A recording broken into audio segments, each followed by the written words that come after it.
It is a relief. We talk for a month before our schedules align. We try to meet earlier, but things always come up. This is just one way his life is different from mine. There are people who count on him, and sometimes they need him urgently. Between his abrupt cancellations, I realize that I need him too. In a way that makes my dreams delirious expressions of thirst. Long stretches of yellow desert, cathedrals hemmed in dripping moss. By the time we set our first real date, I would have done anything. He wanted to go to Six Flags.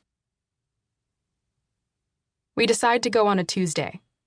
When he rolls up in his white Volvo, I've only made it to the part of my pre-date routine where I try to find the most appropriate laugh. I put on 3 dresses before I find the right one. I tie up my braids and line my eyes. There are dishes in the sink and a pervasive salmon smell in the apartment, and I don't want him to think it has anything to do with me. I put on a complex pair of underwear that is not so much underwear as a bundle of string, and I stand before the mirror. I think to myself, you are a desirable woman. You are not a dozen gerbils in a skin casing. Outside, he is double parked.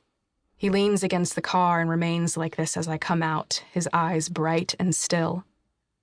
His hair is darker than I expected, a black so opaque it looks blue. His face is almost obscenely symmetrical, though one of his eyebrows is higher than the other, and it makes his smile seem a little smug. It is the second day of summer, and all the city's powers have no sway over him. I reach for his hand, trying not to swallow my tongue, and something feels strange. Of course there are nerves. In person, he is a total daddy. His face alert and hard, softened only by the slight recession of his hair. But this strange feeling has nothing to do with that. Nothing to do with me looking past his sensuous mouth and slightly askew nose for any indication that he is as nervous as I am. It is that it is 8:15 a.m., and I feel happy.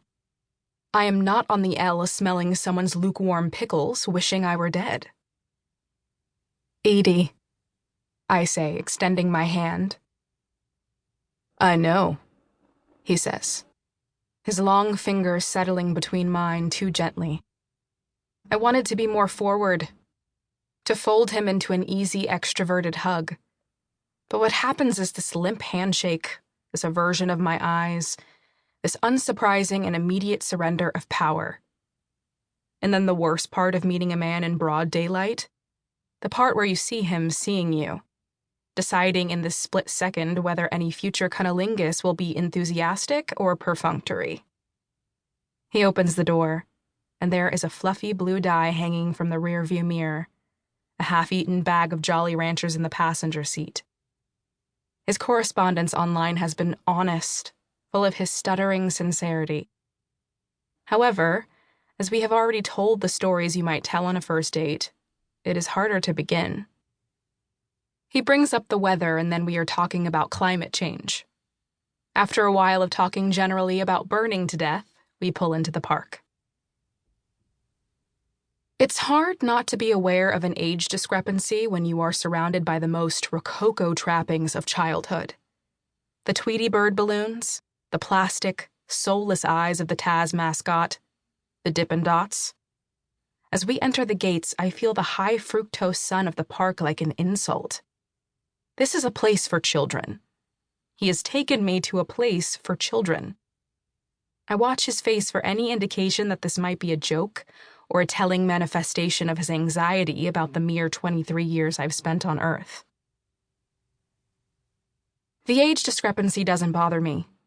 Beyond the fact of older men having more stable finances and a different understanding of the clitoris, there is the potent drug of a keen power imbalance, of being caught in the excruciating limbo between their disinterest and expertise, their panic at the world's growing indifference, their rage and adult failure funneled into the reduction of your body into gleaming, elastic parts.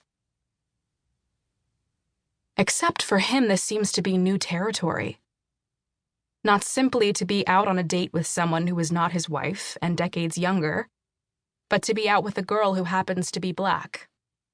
I can feel it in how cautiously he says African American.